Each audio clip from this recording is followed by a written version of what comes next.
We've all dealt with them at some point in our careers, team members or managers who may not be pulling their weight. So how do you help others give their best and even move forward? We've got Peg Burley and Pete McDowell from Take Action Business Coach here to help. So good to have you guys back. Good to be here, Robyn.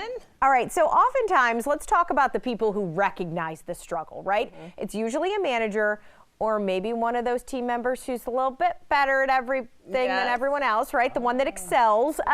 Doesn't mind pointing it out. Right, exactly. So in either of those positions, though, what should those people do? How do they present the fact that they've noticed this to an employee? Well, and I just want to give you a fact before you answer that question. Sure.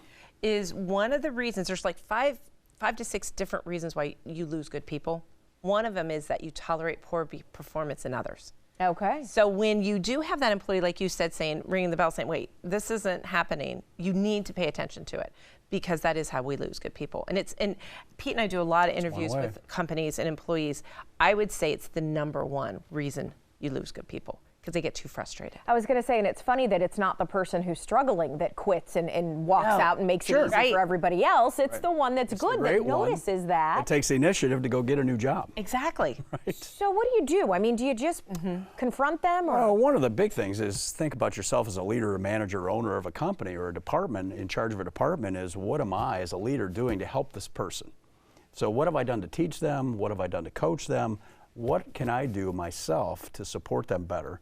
Do I really know where the opportunity for improvement is? I see the result, but what's going on behind the scenes? So what questions have I asked? And spend enough time to understand why that employee isn't quite getting things done. Okay. And you did ask the question, as an employee and you see a fellow employee not doing well, how do you address that? Yeah. So what we ask our team members to do, that we coach, because we coach in teams, is go there with the problem, but you have to have 3 solutions or opportunities to help rectify it. So when I'm going, so Robyn, let's say it's Audrey. Okay. And it's not. It's not. But we'll use her as an example. I feel it's a safe example. Yeah. So if you see that Audrey is doing something, either A, go directly to her.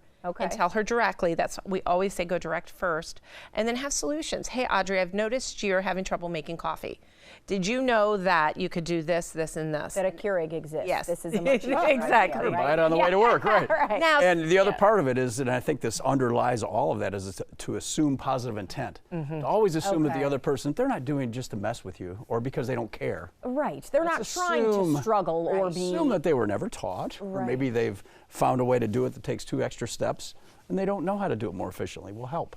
Okay, be an adult about it, I feel like, too. A lot of times I feel like we go back and say, well, somebody else will take care of it. I don't want to, Just be an adult and face it. Okay. Or that's the best tip. Be an adult. Be an adult, right?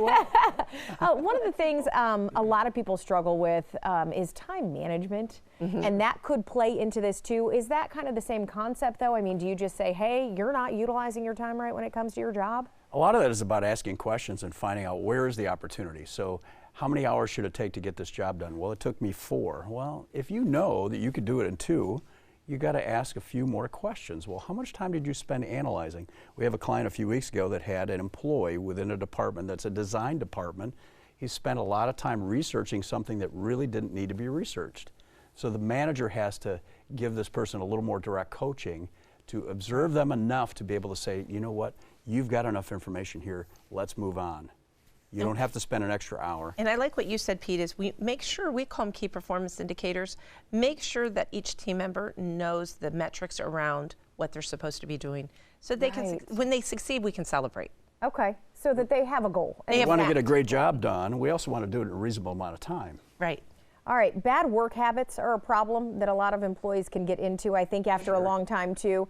How do you change habits, though? That's a good question. And just to back up with the habits, bad habits, if created and allowed, will spread. Yeah, they'll fester. They're fester, and then if Robyn's doing it, that's okay. Well, if Pete's doing it. You mean like coming in late or? Yes. Right, they all do it. Not cleaning the coffee pot. Yeah, Right. Whatever. This coffee problem, we've really got to nip this one in the bud for me. It's important stuff. Yes, There's a really good book called The Power of Habit by Charles Duhigg, who talks about how habits are formed and how you can change them. And there's some really good tips in there about how to develop great habits. And some of it is just about talking to somebody that has been able to do it in a more effective way. Okay, so I love the line, and I'll end with this, because you guys say helping everybody reach their full potential is about progress, not perfection. Sure. That is so true. And also, and I want to talk to the employees around this situation they get frustrated because they're like, oh, here they go again, here they go again. And as we're coaching, we're saying, but look at where they were and look at where they are now. Let's celebrate the steps that we've made in order to move forward. Let's not look at, oh, well, they're not there yet. And that can be frustrating not only for the people around you, a manager or a leader could get frustrated with a team member, and equally you can get frustrated yourself. But remember to celebrate those moments of growth. Yeah, have some perspective. Yes. And end a meeting if you're the coworker that's talking to a peer, or if you're the manager, end with a commitment of some kind, even if it's small progress. Yes. What steps will that person take, and get them to say it to you and say, yes, I'm going to do this tonight or today. I like it. Okay. All right. There we go. ActionCoachColumbus.com is the website. You can find Peg and Pete and get some help for you and your team, because we got to fix that coffee problem as soon as possible. Peg and Pete, thank you as always. Thank you. Robyn.